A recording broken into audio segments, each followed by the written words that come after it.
மனோஜுக்கு credit card கட்ட வேண்டிய date முடிஞ்சு அது குறித்து அந்த ஆஃபீஸ்லேருந்து கால் பண்ணி பேசுகிறாங்க பேங்க்லேருந்து. ஸோ அது கேட்ட உடனே மனோஜ் ரொம்பவே பதட்டம் அடைஞ்சிடாரு. ஐயோ டேட்டு முடிய போதா, என்ன பண்ணுறது தெரியலையே, 5,00,000 பணத்தை எங்கே போகிறதுன்னு தெரியாமல் முடிச்சிட்ருக்க மனோஜ் நேராக வீட்டுக்கு கிளம்பி வராரு. அப்போதைக்கு வீட்டில் மனோஜும் விஜயா மட்டும் தான் இருக்காங்க. விஜயா கிட்ட வந்தவுடனே மனோஜ் கேட்குறாரு, அம்மா வீட்டில் யாருமா இருக்கா? ஏண்டா நான் மட்டும் தான் இருக்கேன். இல்லைம்மா எனக்கு ஒரு பிரச்சனைம்மா. என்னடா மனோஜ் எப்போ பார்த்தாலும் பிரச்சனைங்கிற, அந்த முத்து மீனா தான் பிரச்சனையாக இருப்பாங்க, நீ எப்போதும் நல்லா இருக்கணும், நீ பிஸ்னஸ் மேன் ஆகிட்ட, நீ இனிமேல் பிரச்சனை இருக்காது நான் நினச்சா, நீ என்னடா சும்மா பிரச்சனைங்கிற, இப்போ என்ன பிரச்சனை? இல்லைம்மா அது வந்து என்னடா ஆச்சு உனக்கு மனோஜ், சொல்லுடா, நீ சொல்கிற பார்த்தா எனக்கு பயமாகடா மனோஜ், சொல்லு என்னாச்சு? இல்லைம்மா எனக்கு இப்போது அர்ஜென்ட்டாக ஒரு 5,00,000 பணம் தேவைப்படுதுமா. என்னடா சொல்கிற, 5,00,000 பணம் தேவைப்படுதா? ஏன்டா உனக்கு 5,00,000 பணம், என்னடா பண்ணி வச்சுட்டு வந்த, என்ன ஆச்சு, எதுவும் பிரச்சனையா உனக்கு? பிஸ்னஸ் நல்லா தானே போயிட்டுருக்கு, பாலில் பிரச்சனையா இல்லை கடையில் எதுவும் பிரச்சனையாடா? இல்லைம்மா பிஸ்னஸ் நல்லா போயிட்டுருக்குமா, முன்னாடி விட இப்போது நல்லாவே இம்ப்ரூவ்மெண்ட் ஆகிடுச்சு, நல்லாவே வருமானம் வருதுமா. ஆனால் நான் என்ன பண்ணேன்னா, உங்களுக்கு தெரியும் இல்லை கிரெடிட் கார்டு வாங்கணும்னு சொல்லிட்டு கிரெடிட் கார்டு வாங்கி உங்களுக்குலாம் சேரீ எடுத்து வந்தானே, உங்களுக்கு சேரீ, அப்பாவுக்கு சேரீ, எனக்கு ட்ரெஸ்ஸு, வாட்ச்சு, அப்புறம் ரேணுகாவுக்கு வந்து பார்த்தோம்னா தாலிச்செல்லாம் வாங்கிட்டு வந்தோம் இல்லையா? ஆமாண்டா வாங்கிட்டு வந்தேன், அது என்னடா பிரச்சனை உனக்கு? அது வாங்கிட்டு இருந்தாலாமா, அதுக்கப்புறம் அந்த கிரெடிட் கார்டு இந்தமா பணம் எடுத்து வாங்கிட்டு வந்தேன், அந்த கிரெடிட் கார்டுக்கு இப்போ டேட்டு முடிய போதுமா, பணம் கட்டணும்ல. ஆமாம் கட்டணும் தான், அதான் பிஸ்னஸ் நல்லா போயிட்டுருக்குன்னு சொல்லிடாங்க மனோஜ், அதுலேருந்து எடுத்து கட்ட வேண்டியதாடா. இல்லைம்மா பிஸ்னஸ் நல்லா போயிட்டுருக்குமா, ஆனால் பிஸ்னஸ் நல்லா போடுறத வச்சு அமௌண்ட்லாம் வச்சு தேவையான ப்ராடக்ட்லாம், இப்போ சலூனுக்கு தேவையான ப்ராடக்ட்லாம் அவங்களுக்கு வாங்கி கொடுத்தேன், நம்ம ஸ்டோருக்கு தேவையான ப்ராடக்ட்லாம் வாங்கிட்டோமா. ஏன்னா நம்மள்ட்ட நிறைய ப்ராடக்ட்லாம் வாங்கி வச்சு வரக்கூடிய கஸ்டமருக்கு தேவையான எல்லாமே இருந்தால் தானம்மா திரும்ப வருவாங்க நம்மளை நம்பி, இல்லைனா வரமாட்டாங்களாம்மா. ஆமாண்டா அதெல்லாம் ஓகே தான், ஆனால் நீ கட்ட வேண்டிய பணத்தை நீங்கள் தான் ரெடி பண்ணி கட்டணும். ஆமாம்மா, ஆனால் எனக்கு வந்த இன்கம் எல்லாத்தையுமே நான் அதை பண்ணிட்டேனா, அதனால் இப்போ என்கிட்ட காசு இல்லைம்மா, திடீர்னு நானும் டேட்டை மறந்துட்டேனா, இப்போ அம்மா கால் பண்ணி சொன்னாங்க நான் எப்படியாவது கட்டியே ஆகணும், அதான் என்ன பண்ணுன்னு தெரியலாமா, நீ எதனா ரெடி பண்ணி கொடுமா. என்ன ரெடி பண்ணி தர சொல்கிற, என்கிட்ட என்னடா இருக்குது மனோஜ், நான் என்ன வேலைக்கா போகிறேன்? ஏண்டா முத்து மீனா போகிற மாதிரி நானும் வேலைக்கு போகிறேன், உனக்கு காசு தரலாம், நான் வீட்டில் ஆனா தம்பி இருக்கேன், என்கிட்ட எதப்பா காசு, நீ ரேணுகாட்ட கேட்க வேண்டியதானே, அவங்க அப்பாட ஒன்று வாங்கி கொடுப்பால. இல்லைம்மா அன்றைக்கே ரேணுகா திட்டுனா சண்டை போட்டால் அவனுக்கு தான் தெரியும்ல, அன்றைக்கி நான் சொன்னேன்ல நான் பார்த்துக்கிறேன், நீ ஒன்றும் பணம் தேவைன்னு சொல்லிட்டு, அதான் ரேணுகாவும் அமைதியாக விட்டுட்டா, நான் கட்டியிருப்பேன்னு சொல்லிட்டு. ஆனால் எனக்கு இப்போ போய் ரேணுகாட்ட கேட்டுன்னு வச்சுங்களேன், அவள் திரும்பவும் சண்டை போட ஆரம்பிச்சிடுவாம்மா, எனக்கு சண்டை போட்டாலே பிடிக்கலம்மா, எனக்கு என்ன பண்ணுன்னு தெரியலம்மா, நான் எப்படியாவது கட்டி ஆகணுமா, நீங்கள் தான் எனக்கு ஹெல்ப் பண்ணணும் ப்ளீஸ்மா. டேய் மனோஜ் நீ சொல்கிறதெல்லாம் புரியுதா, ஆனால் நான் என்னடா பண்ண முடியும், என்கிட்ட என்னடா பணம் இருக்குது, என்கிட்ட என்ன இருக்குன்னு நினைக்கிறேன், நான் போட்டிருக்க இந்த செயின், இந்த வளையல், அப்புறம் ரேணுக்கா எனக்கு மாதம் ஒரு 5,000 செலவு கொடுப்பா, அதை நான் என் செலவு தான்டா வச்சுருக்கேன், வேறு எதுன்ட்டு காசு எங்கடா இருக்குது அப்படிங்கிறாங்க. உடனே மனோஜ் நேராக விஜயோட கழுத்தையே பார்க்குறான். ஏய் மனோஜ் என்னடா என் கழுத்தையே பார்த்துட்ருக்க, என்னடா பிரச்சனை உனக்கு? இல்லைம்மா உங்களுடைய நகையை வச்சும் கொடுத்தீங்க அப்படின்னா அதை வச்சு நான் அந்த கடனை அடிச்சிடுவோம்மா, ஆனால் பிஸ்னஸ் நல்லா போயிட்டுருக்குமா, அடுத்த மாதம் வரக்கூடிய ஷேரில் நான் கண்டிப்பாக உங்கள் நகையை மூட்டு கொடுத்துருவோம்மா. டேய் மனோஜ் என்னடா விளையாடுறியா, ஏற்கனவே நீ முத்து மீனாவோட நகையை தூக்கிட்டு போய் திருடி விற்றுட்டு அதுக்கு நானும் உடந்தேன்னு சொல்லி வீட்டில் ஒரே பிரச்சனைடா, உங்கள் அப்பா என்கிட்ட பேசாமல் இருந்தார் உனக்கு தெரியும் தானே, அப்போதைக்கு பாட்டி வந்து சமாதானம் பண்ணி தான் உங்கள் அப்பா என்கிட்ட பேச ஆரம்பிச்சாரு, இப்போ போய் ஏன் நகை கேட்குற, இந்த விஷயத்துக்கு மட்டும் நான் உடந்தே இருந்தேன்னு தெரிஞ்சு வச்சுக்கேன், உங்கள் அப்பா என்னை ஒன்றும் இல்லை சுத்தமாக என்ன ஒன்றும் இல்லாமல் ஆக்கிட்டு வர்றா மனோஜ், வேணாண்டா, நீ நேராக ரேணுகாட்ட ஃபோன் பண்ணிச்சு கேளு, ரேணுகா அவங்க அப்பாட்ட வாங்கி தருவா, அதை வச்சு கட்டிடு, அதுதான் பிரச்சனை இருக்காது. ஆமாம் ரேணுகா பிரச்சனையே வேணாம்மா, ரேணுகாட்ட போட சண்டை தாம்மா வரும், நீங்கள் கோச்சிக்காதீங்க மாமா, உங்களுடைய நகையை கொடுங்க, நான் யார்ட்டையும் சொல்ல மாட்டேம்மா, நகையை விற்க மாட்டேம்மா, அடகுதாம்மா வைக்க போகிறேன், அடகு வச்சு கட்டிட்டேன் அப்படின்னா கண்டிப்பாக அடுத்த மாதம் வரக்கூடிய லாபத்தில் அது மூட்டுறோம்மா, இந்த பிரச்சனை வராதுமா அப்படிங்கிறான் மனோஜ். உடனே விஜயா கொந்தளிக்கிறாங்க, என்னால் முடியாது மனோஜ், இது தப்பு மனோஜ், ஏற்கனவே நீ நிறைய பிரச்சனையில் மாட்டி நான் தாண்டா உன்னை காப்பாற்றிட்டு இருக்கேன், என்னடா மனோஜ் இப்படி பண்ணுற, முத்துவை விட நீ நல்லா இருப்பேன்னு நினச்சா நீ இருக்க இப்படி மோசமாக போயிட்டுருக்க, எனக்கு ரொம்ப பயமாகடா மனோஜ் நீ பண்ணுறதெல்லாம் வச்சு பார்க்கும்போது. உடனே மனோஜ் முழிக்கிறாரு, அம்மாட்ட கஞ்சி கதறாரு. உடனே விஜயா சொல்கிறாங்க, மனோஜ் எனக்கு உன்னோட வாழ்க்கையும் முக்கியம், அந்த முத்து மீனாட்டம் நீ அசிங்கப்படக்கூடாதுன்னா இவ்வளோ தான் பண்ணிகிட்டு இருக்கேன், ஆனால் நீ ஏன்டா அப்படி புரிஞ்சுக்காமல் இப்படி இருக்க, அன்றைக்கி ரேணுகா சொன்ன மாதிரி நீ பண்ணிட்ட பார்த்தியா, நான் வேணா ஒன்று பண்ணுறேன்டா மனோஜ், இந்த 2 வளையலை வேணால் தரேன், அதை வச்சு நீ அடகு வச்சுட்டு சீக்கிரம் மூட்டு கொடுத்துரு, உனக்கு தெரியும் இல்லை சுத்தியோட அம்மா அன்னைக்கு மீனா கவரி நகை போட்டு போனாலும் தெரிஞ்ச உடனே எப்படி டக்குன்னு பார்த்துன்னு கண்டுபிடிச்சாங்க, அன்றைக்கே பார்த்து இல்லை அப்படி என்ன சொன்னாங்க, கவரி நகை போட்டுன்னு சொன்னாங்களா, அன்றைக்கி அவங்க அப்பா முத்துலாம் அதனால போய் சமாளிச்சிட்டாங்க, அதே மாதிரி நான் மட்டும் இப்போது இந்த செயின் வலையெல்லாம் கொடுத்துட்டு கவரி நகை வாங்கி போட்டோன்னு வச்சுக்கேன், ஈஸியாக அவங்க அம்மா கண்டுபிடிச்சிருவாடா, நானும் மாட்டிப்பா, உங்கள் அப்பா கண்டு பிரச்சனை தான் வரும், ஏற்கனவே நான் அந்த தங்க நகையெல்லாம் போட்டுனால தாண்டா இந்த வீட்டில் மதிக்கிறாங்க, அது உனக்கு தெரியல மனோஜ், அப்படி இருக்கும்போது நீ எப்படா மனோஜ் இதை கேட்குற அப்படிங்கிற மாதிரி விஜயா கொந்தளிக்கிறாங்க.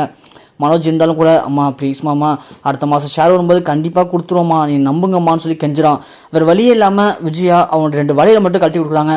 இந்த மனோஜ் இதில் 5 பவுன் இருக்குது, இதை மட்டும் வச்சு நீ அடகு வச்சுட்டு சீக்கிரமாக எனக்கு அடுத்த மாதத்தில் மூட்டு கொடுத்துரு, அது வரைக்கும் நான் சமாளிக்கிறேன், தேவையில்ல பிரச்சனை மாட்டிட்டு அசிங்கப்பட வர மனோஜ் என்னையும் அசிங்கப்படுத்துறாதுன்னு சொல்கிறாங்க.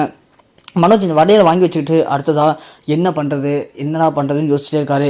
அப்போ தான் அவருக்கு ஒரு ஐடியா வருது. அதாவது மீனா ஏற்கனவே ஜெயிச்ச 1 லட்ச ரூபா பணத்தை கொண்டு வந்து அவங்களுடைய உண்டியில் தான் வச்சுருந்தாங்க. அதே மாதிரி அவங்க தினதும் சேர்க்கக்கூடிய பூக்காசு அதோட முத்து டெய்லி வேலைக்கு போய்ட்டு வரதுல ஒரு பங்கெடுத்து அவங்க உண்டியில் போட்டு வைக்கிறது மனோஜ் நல்லாவே தெரியும்.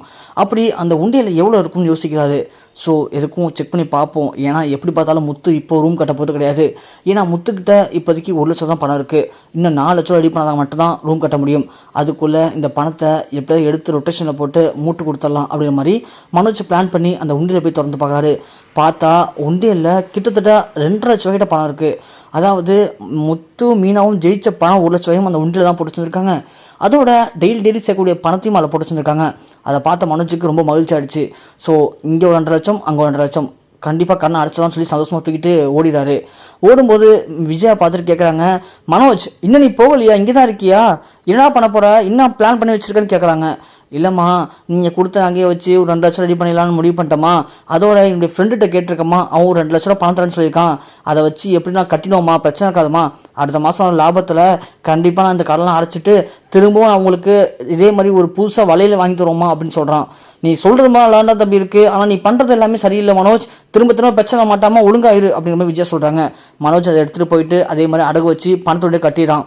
கட்டி முடிச்சுட்டு அவனோட வேலையை பார்க்க போயிடுறான். இந்த பக்கம் முத்து மீனா அப்போ தான் வீட்டுக்கு வராங்க. வீட்டுக்கு வந்துட்டு மீனா முத்தும் வரும்போதே ஒரு மேஸ்திரி அழைச்சிட்டு வராங்க.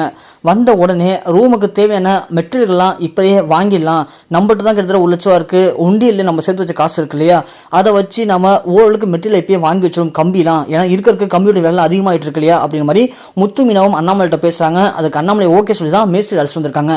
அதே மாதிரி ரூமில் போய் அளக்குறாங்க. அளந்து இந்த மாதிரிக்கு கம்பியாக வேணும், இத்தனை கிலோ வேணும்னு சொல்லி மேஸ்திரி ஒரு எஸ்டிமேட் போட்டு வராரு. அதோட இதுக்கு ஒரு எப்படியும் பார்த்தாலும் ஒரு 2 லட்ச ரூபாய்ட்டு ஆகும், இதெல்லாம் நீங்கள் வாங்கி வச்சிட்டிங்க அப்படின்னா மீதி பொருளாக அப்புறத்துக்கு வாங்கிக்கலாம், சிமெண்ட்லாம் அப்புறம் வாங்கிக்கலாம்னு சொல்கிறாங்க. சரின்னு சொல்லிட்டு மீனாட்ட சொல்கிறாங்க முத்து, போயிட்டு அந்த 1 லட்ச ரூபாயும் உண்டியில் காசு இருக்கு இல்லையா அதை எடுத்துகிட்டு வா, மேஸ்திரிட்ட கொடுத்துருவோன்னு சொல்கிறாங்க. நேராக மீனா வந்து உண்டியல் திறந்து பார்க்குறாங்க. உண்டியில் ஒன்றுமே இல்லை. அதை பார்த்தோன்னே மீனாவுக்கு அதிர்ச்சி தாங்கலை, ரொம்பவே டென்ஷன் ஆகிட்டாங்க. உடனே முத்துவை கூப்பிட்றாங்க. இதுமாதிரி கூப்பிட்டு உண்டியில் பணமே இல்லைங்க, எங்கே போச்சேன்னு தெரிலங்க, எனக்கு ரொம்ப பயமாக இருக்குங்கன்னு சொல்கிறாங்க. முத்து 20 நிமிஷம் வரேன்னு சொல்லிட்டு மேஸ்திரிட்ட போயிட்டு நீங்கள் போங்க, நான் பின்னாடி பணத்தை எடுத்து உங்கள் வீட்டுக்கு வரேன்னு சொல்லி மேஸ்திரி அமுச்சுட்றாரு. அமுச்சு விட்ட உடனே முத்து பயங்கர டென்ஷனாக வந்து கத்துறாரு, அப்பா எங்கே இருக்கீங்க, இங்கே வாங்கப்பா அப்படின்ட்டு. என்னப்பாச்சு முத்து அப்படி கேட்கும்போது, பா உண்டியில் வச்சிருந்த 1 லட்ச ரூபா பணமும் நாங்கள் சேர்த்து வச்சிருந்த காசும் காணுப்பா, எப்படி பார்த்தாலும் ஒரு 2 லட்ச ரூபாய்க்கு மேலே இருக்கும்ப்பா, இந்த பணம் எப்படிப்பா காணாம இருக்கும், எனக்கு ரொம்ப டென்ஷன் ஆகுதுப்பா அப்படிங்கிறாங்க. அப்போ தான் ரேணுகா வீட்டுக்கு வராங்க. ஸோ விஜயா உட்காந்துருக்காங்க. ரேணுகா கேட்குறாங்க, என்ன ஆண்டி கத்திட்டு இருக்காரு முத்து, தெரியலம்மா, எப்போ பாரு ஏதாவது கத்திட்டு இருக்கதே எனக்கு வேலை, எப்போ பாரு கையை உடைக்கிறேன் காலை உடைக்கிறேன், அதை காணும் இதை காணுங்கிறதே இவனுக்கு வேலையாக இருக்குது அப்படிங்கிற மாதிரி ஆண்டி சொல்கிறாங்க. ஆண்டி சொல்கிறத கேட்டு ரேணுகா சிரிக்கிறாங்க. உடனே முத்து செம கடுப்பாரு, என்ன பார்லர் மேடம் என்ன சிரிக்கிறீங்க அப்படிங்கிற மாதிரி முத்து கேட்குறாரு. என்ன முத்து ஏன் என்கிட்ட வரீங்க இப்போது, நான் என்ன பண்ணேன்னு கேட்குறாங்க. சரி எனக்கு இந்த பணம் காணும்பா, இந்த பணம் எப்படிப்பா காணாமல் இருக்கும், இந்த வீட்டில் இந்த பணம் திருடுறவெல்லாம் யார்ப்பா பாப்பா, உனக்கே தெரியும்ப்பா, எனக்கு ரொம்ப கடுப்பாகுதுப்பா, எனக்கு பணம் எப்படிப்பா காணாமல் இருக்கும், எனக்கு இப்போ இந்த பணம் வந்தே ஆகணும்ப்பா அப்படின்னு முத்து கத்துறாரு. உடனே ரேணுகா சொல்கிறாங்க, எப்போ பாரு ஏன் ஆண்டி எங்களையே குறை பேசுகிறாங்க, இப்போ தான் அவருடைய டெபிட் கார்டு பணம் கட்டுறதாக அவர் பேங்க்குக்கு போயிருக்காரு, நான் பாலில் முடிச்சுட்டு இப்போ தான் வீட்டுக்கு வரேன், அப்படி இருக்கும்போது நாங்கள் ஏன் வந்து இவர் பணத்தை எடுக்கணும், எங்களுக்கு இதே வேலையா, எங்களுக்கு பிஸ்னஸ் நல்லா தான் போயிட்டுருக்கு, நாங்கள் சம்பாதிக்க ஆரம்பிச்சிட்டோம், அப்படி இருக்கும்போது என்றைக்கும் நான் தவறுனால என்ன ஆண்டி எப்போ பார்த்தாலும் எங்களே குறை சொல்கிறார் முத்து அப்படிங்கிற மாதிரி சொல்கிறாங்க. முத்துக்கு இருந்தாலும் கடுப்பு தாங்கலை. எப்பா என் பணம் எங்கேப்பா போயிருக்கோம், எனக்கு தெரியலப்பா, எனக்கு பணம் வந்தே ஆகணுப்பான்னு கத்திட்டு இருக்காரு. அப்பன்னு பார்த்து கரெக்டாக மனோஜ் ஜாலியாக உள்ளே வராரு. உள்ளே வந்த உடனே ரேணுகா கேட்குறாங்க, எங்கே மனோஜ் போயிட்டு வரீங்க, இப்போ தான் ரேணுகா போயிட்டு பேங்க்கில் போய் பணத்தை கட்டிட்டு வந்தேன், கிரெடிட் கார்டு பணத்தை 5 லட்ச ரூபா அப்படின்னு சொன்ன உடனே முத்துக்கு டவுட் வருது. 5 லட்ச ரூபா பணம் கட்டினியா, உனக்கு எதாவது 5 லட்ச ரூபா பணம், அது உனக்கு, எனக்கு இப்போ நிறைய பிஸ்னஸ் பண்ண ஆரம்பிச்சிட்டேன் இல்லையா, லாபம் நிறையா வருது, அதை எடுத்து கட்டணும் நான், ஏன் உனக்கு என்ன பிரச்சனை அப்படின்னு கேட்குறாங்க. உடனே முத்துக்கு தெரிஞ்சு போச்சு, என்னடா உன் பேச்சை சரியில்லையே, மொழியே சரியில்லையே, டேய் இங்கே எந்த பணம் எங்கே போச்சு சொல்லிவிடு, ஒழுங்காக நீயே சொல்லிட்டா விட்டுருவேன், இல்லை அப்படின்னா உன் கையை காலம் உடச்சி நீங்கள் வச்சிருவேன் அப்படிங்கிறாங்க. ரேணுகா கொந்தளிக்கிறாங்க, என்ன முத்து எப்போ பார்த்தாலும் இப்படியே சொல்லிட்டு இருக்கீங்க, என்னதான் பிரச்சனை உங்களுக்கு, அவர் தான் ரெடி பண்ணி கட்டணும்னு சொல்கிறாரு, எங்களுக்கு லாபம் வந்துட்டு இருக்கு முத்து, அதெல்லாம் நான் கட்டிட்டேன்னு சொல்கிறாங்க. ஆனால் முத்து சொல்கிறாரு, எப்பா எனக்கு டவுட்டாக இருக்குப்பா, எப்போதும் இந்த விஷயத்தை கேட்ட உடனே அம்மா உடனே சப்போர்ட் கொடுக்குறாங்க, ஆனால் அம்மாவும் சப்போர்ட் பண்ணாமல் இருக்காங்க. இதெல்லாம் வச்சு பார்க்கும்போது அம்மாவும் இதுக்கு உடனே இருப்போம், டவுட்டாக இருக்குப்பா எனக்கு அப்படிங்கிற மாதிரி முத்து சொல்கிறான். உடனே விஜயா, என்னடா எப்போ பார்த்தாலும் என்ன எழுத்துட்டு இருக்க, நான் என்னடா பண்ணேன், அவன் இப்போ தான் பணத்தை அவன் ஃப்ரெண்டுகிட்ட 2 லட்ச ரூபா கடன் வாங்கியிருக்கானா, அதோட மேலும் 2 லட்ச ரூபா இன்னொரு ஃப்ரெண்டை கடன் வாங்கி மொத்தமாக 5 லட்சம் அப்படியே பேங்க் கட்டு வந்திருக்கான். அப்படி இருக்கும்போது சும்மா ஏன்டா அவனே குத்தி காட்டிட்டு இருக்கீங்க அப்படின்னு சொன்ன உடனே முத்துக்கு டவுட் ஆயிடுச்சு. 2 லட்ச ரூபா ஃப்ரெண்டு வாங்கினானா, 2 ஃப்ரெண்டுட்டு 2 லட்சம் வாங்கினானா, அப்பா கன்ஃபார்ம்ப்பா இவன் தான்ப்பா எடுத்திருக்கான்னு சொல்லிட்டு முத்து நேராக போய் மனோஜ் சட்டையை பிடிச்சி அடிக்க போறாரு. உடனே பயத்தில் மனோஜ், முத்து அடிக்காத முத்து அப்படிங்கிறாங்க. விஜயா ஒன்று, இப்போ எதுக்கு நீ அவனை அடிக்க வர? ஆமாண்டா, என் கையில் போட்டு இந்த வலையில் கொடுத்தேன், அவன் ஃப்ரெண்டுகிட்ட 2 லட்ச ரூபா பணம் வாங்கியிருக்கான், இதை வச்சா கட்டினா பேடா பிரச்சனை அப்படின்னு சொல்லி விஜயா கொந்தளிக்கிறாங்க. விஜயா வசமாக மாட்டிக்கிறாங்க. அப்போ தான் மனோஜுக்கும் கொஞ்சம் பயம் தீருது. உடனே முத்து கன்ஃபார்ம் பண்ணிட்டான். உடனே மனோஜை பிடிச்சி நாள் அடிக்கிறான். அப்புறம் மனோஜ் ஒத்துக்கிறான், ஆமாம் நான் தான் படத்தை எடுத்தேன், ஆனால் நான் வேணும்னு எடுக்கவே இல்லை, நீங்கள் எப்படி வீடு கட்டுறது கொஞ்சம் லேட்டாகும் இல்லையா, அதனால எடுத்தேன், தெரியாமல் எடுத்துட்டு நான் மன்னிச்சுன்னு சொல்லி கதறி அழுகுறான். ரேணுகா ரொம்ப அசிங்கமாக போச்சுன்னு சொல்லி அவங்க அப்படியே அதிர்ச்சியில் உடஞ்சி நிற்கிறாங்க. விஜயாவளையும் பேசவே முடியல, அப்படியே நிற்கிறாங்க. அந்த நேரம் பார்த்து முத்து சொல்கிறான், பாத்தியாப்பா எப்போ பார்த்தாலும் இந்த வேலையை இவன் மட்டும் தான் பார்க்குறான், ஏப்பா இப்படி இருக்கான் இவன் சொல்லி முத்து பயங்கரமாக மனோஜை திட்டுறாரு. மனோஜ் அப்படியே ஒரு மாதிரி அழுதுகிட்டே நிற்கிறாங்க. அதோட ப்ரோமோ கட் பண்ணுறாங்க.